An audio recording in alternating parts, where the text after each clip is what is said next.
Hello, this is इनके Mishra and you are watching इनके Mishra classes. इस वीडियो में आप सीखेंगे सपोज टू का प्रयोग, सपोज टू बी और सपोज टू हैव का प्रयोग सीखेंगे। तो सबसे पहले जानना ये होगा कि सपोज का मीनिंग क्या होगा। अगर इसे वर्ब के रूप में देखें तो सपोज मीन्स होता है मान लेना, लेकिन यहाँ पर पास्ट पार्टिसिपल का यूज होगा तो सपोज्ड को हम कई मीनिंग के जरिए जान सकते हैं। जैसे यहाँ पर बिलीव देखेंगे तो सपोज का एक मीनिंग बिलीव भी होता है, माना जाना, विश्वास करना, कंसीडर विचार किया जाना, या फिर इसका मतलब भी मानना होता है। एक्सपेक्ट आशा किया जाना, प्रोहिबिट मना करना, प्रीज्यूम अवधारणा करना, या फिर इसका मतलब भी होता है मानना। उसके बाद अंडरस्टूड, कोई भी चीज़ समझ लिया जाता है, मन ही मन समझ लिया जाता है, तो वहाँ पर हम सपोज टू का प्रयोग कर सकते हैं। तो पहले हम आपको इंग्लिश सेंटेंस के जरिए समझा देते हैं और इसके बाद हिंदी सेंटेंस के जरिए भी समझाएंगे ताकि आप कंप्लीटली समझ जाएं। किसी भी एक चीज़ को सिर्फ जानना नहीं है, सीखना है, उसका मास्टर बनना है, उस पर कमान करना है। इसके लिए ज़रूरी है कि आप इस वीडियो को अंत तक देखिए और एक एक पॉइंट को समझने का प्रयास कीजिए। इस वीडियो के अंत में हम आपसे क्वेश्चन भी करेंगे, इसलिए ज़रूरी है कि इस वीडियो को अंत तक देखिए और समझिए। अगर कोई दिक्कत हो, इसी चीज़ से संबंधित अगर दिक्कत हो तो आप पूछ भी सकते हैं, कोई दिक्कत नहीं, आप आराम से पूछिए हमें, लेकिन यही टॉपिक होना चाहिए।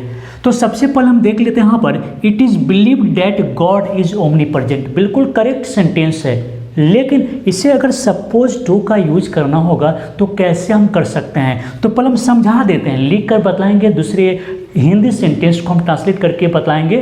तो पहले हम समझाते हैं आपको। तो आपको करना क्या है, यहाँ पर भी आप सपोज्ड लिख सकते हैं, जैसे it is supposed that God is omnipresent. और दूसरा तरीका क्या है, हम यहाँ शुरू कर देंगे, जैसे गॉड इज सपोज्ड और इज को टू बी कर देंगे, टू बी ओमनीप्रेजेंट। दो तरीका हो गया, क्योंकि आप यहाँ पर देखेंगे, फिर से देखिए, इट इज सपोज्ड, यहाँ पर बिलीव्ड है, इसको सपोज्ड बोल दीजिए, और फिर डैट गॉड इज ओमनीप्रेजेंट। दूसरा क्या है, फिर देखेंगे गॉड इज सपोज्ड और इज को यहाँ पर टू बी कर देंगे तो टू बी ओमनीप्रेजेंट, यानी कि माना जाता है कि ईश्वर सर्वव्यापी हैं। हिंदी के जरिए फिर से बताएंगे, इसलिए आपको रुकना होगा। जो टीकेगा वही सीखेगा, जो भागेगा नहीं सीख पाएगा। तो देखिए, it is considered that a true friend is rare. माना जाता है कि सच्ची मित्रता दुर्लभ है, सच्चे मित्र नहीं मिलती इस दुनिया में। तो यहाँ पर हम क्या करेंगे, यहाँ पर सपोज्ड कर सकते हैं। तो it is supposed that a true friend is rare. लेकिन अब दूसरा तरीका क्या है, तो a true friend is supposed to be rare. A true friend is supposed to be rare, ऐसे भी बोल सकते हैं।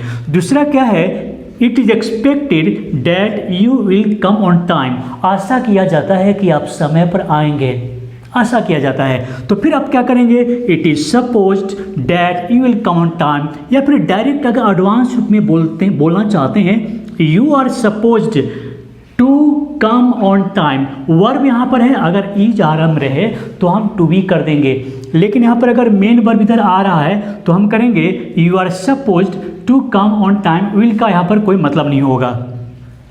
उसके बाद एक अलग सेंटेंस है, दो अलग अलग सेंटेंस है। It is prohibited you can't smoke here. ये मना है, यहाँ तुम स्मोकिंग नहीं कर सकते हो। तो यहाँ पर क्या करेंगे, डायरेक्ट लिखेंगे यहाँ पर इस तरह के सेंटेंस में, you are not supposed to smoke here. अगर मना है, सपोज से यहाँ पर आप देख रहे हैं प्रोहिबिशन होता है, यानी कि निषेध के लिए आप सपोज का यूज कर सकते हैं। तो हम क्या करेंगे, यू आर नॉट सपोज्ड, क्योंकि यहाँ पर निगेटिव है, मना किया जा रहा है, तो you are not supposed to smoke here. कितना आसान है, आसान है। इससे भी और आसान लगेगा जब हिंदी सेंटेंस के जरिए आपको बताएंगे, तो वो देखना जरूरी है, क्योंकि आप हिंदी से इंग्लिश बोलते हैं। चलिए, इट इज़ प्रिज्यूम्ड, यानी कि धारणा है, माना जाता है, that he has much wealth, यानी कि बी यहाँ पर आपको बताना है कि सपोज टू हैव का प्रयोग कैसे करें। तो देख लीजिए, इट इज़ प्रिज्यूम्ड है तो हम कैसे करेंगे, तो पहले तो it is supposed that he has much wealth, ऐसे बोल सकते हैं। लेकिन दूसरा है ही इज सपोज्ड और टू के बाद तो भी वन होता है, इतना तो आपको याद होगा। तो he is suppose to have much wealth, he is supposed to have much wealth, माना जाता है कि उसे बहुत धन है। तो इस प्रकार आप बोल सकते हैं, लेकिन ये अधूरा है। तो यहाँ पर देखेंगे हिंदी में, लोग मानते हैं कि नेता ईमानदार नहीं होते हैं। लोग मानते हैं, ऐसी मान्यता है, ऐसी धारणा है कि नेता ईमानदार नहीं होते हैं। तो इस तरह का सेंटेंस को अगर सब ये सपोज टू के जरिए बनाना है तो क्या करेंगे? तो सबसे पहले देखेंगे किसके बारे में कहा गया है। तो नेता है तो हम लिखेंगे a leader, a leader is supposed, लेकिन नहीं होते हैं, नेगेटिव है तो a leader is not supposed, a leader is not supposed. और होने वाली बात है तो क्या करेंगे? To be honest, to be honest, a leader is not suppose to be honest. लोग मानते हैं, ऐसा माना जाता है, ऐसा धारणा है कि नेता ईमानदार नहीं होते हैं। उसके बाद है, क्योंकि मैंने आपको टू बी बतला दिया, सपोज टू बी तो बतला दिया, अब सपोज टू हैव का प्रयोग कैसा होगा? तो यहाँ पर देखते हैं, ऐसा विश्वास है कि तुम्हें अंग्रेजी का अच्छा ज्ञान है। लोग मानते हैं, कुछ लोग मानते हैं कि तुम्हें इंग्लिश का अच्छा ज्ञान है। तो हम क्या करेंगे? तो तुम्हें इसे जो सब्जेक्ट है जिसके बारे में बोला जा रहा है उसे शुरू में ले आते हैं। तो हम लिखेंगे you are supposed, you are supposed to, और आपके पास अंग्रेजी का अच्छा ज्ञान है तो to have a good knowledge of English, of English. यानी कि ऐसा माना जाता है, ऐसा विश्वास है, ऐसा लोग मानते हैं, ऐसी धारणा है कि तुम्हें अंग्रेजी का अच्छा ज्ञान है। उसके बाद है, लोग मानते हैं कि क़यामत का दिन नज़दीक है। जिस प्रकार से कोरोना की समस्या, युद्ध की समस्या या कई भूकंप की समस्या, तो कुछ लोग मानते हैं कि क़यामत का दिन नज़दीक है। तो अगर ऐसा बोलना है, ऐसा है नहीं, लेकिन मान लीजिए अगर आपको इस तरह से बोलना है तो क्या करेंगे?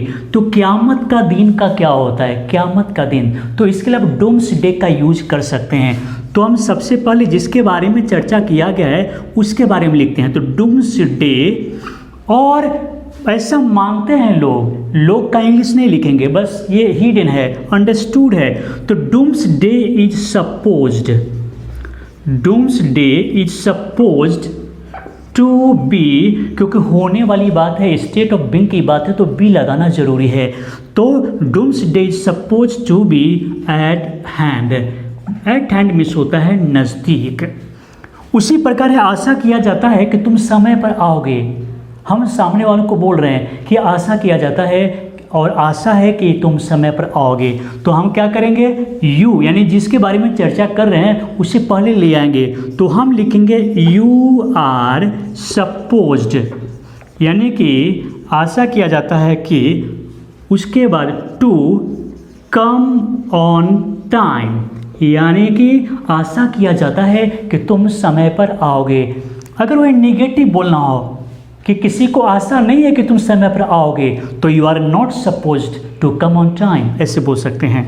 माना जाता है कि ईश्वर सर्वव्यापी हैं। लोग मानते हैं कि ईश्वर कण कण में है, सृष्टि के कण कण में है, सर्वव्यापी हैं। तो आप इसके लिए क्या करेंगे? गॉड को शुरू में लिखते हैं, तो हम लिखेंगे God is supposed, God is supposed. और यहाँ पर होने की बात हो रहा है तो टू बी करेंगे, टू बी। सर्वव्यापी का क्या होगा? ओमनी प्रेजेंट, ओमनी प्रेजेंट, यानी कि माना जाता है कि ईश्वर सर्वव्यापी हैं। तो चलिए अब आपसे सवाल पूछते हैं, देखते हैं कि आप समझे या नहीं।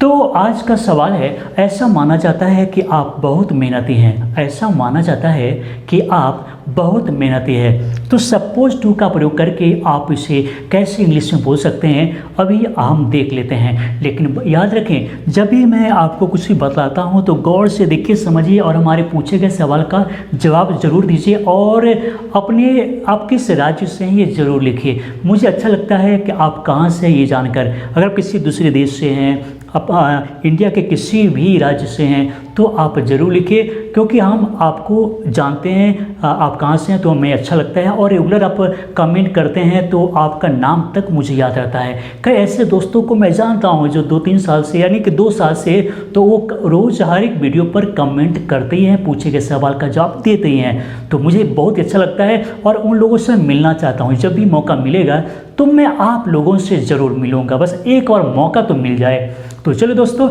इस वीडियो को देखने के लिए, लाइक करने के लिए और शेयर करने के लिए आप सभी को बहुत बहुत धन्यवाद।